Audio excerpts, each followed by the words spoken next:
we're human beings. We love story time. We love stories, telling stories, hearing stories. And the basic premise is to have upper school students read to lower school students. That's the very basic premise.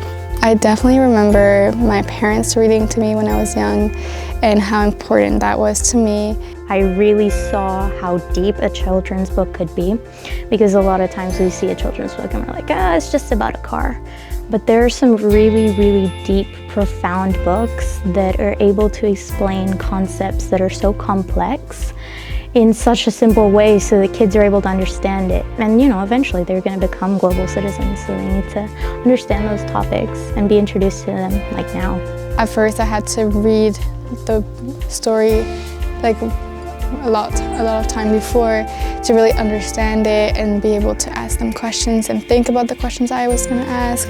And I really prepared everything, and then as time went by I got much better at it. The questions just came in whenever I was talking to them and reading it. It's really about student agency. Each one is voluntary. I mean, they're not there for the marks or anything.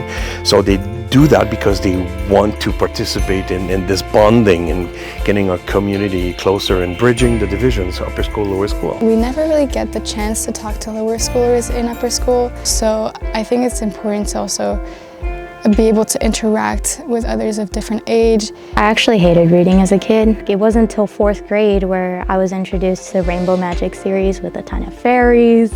And even though now I look back and I'm like, that's the most repetitive, boring plot ever.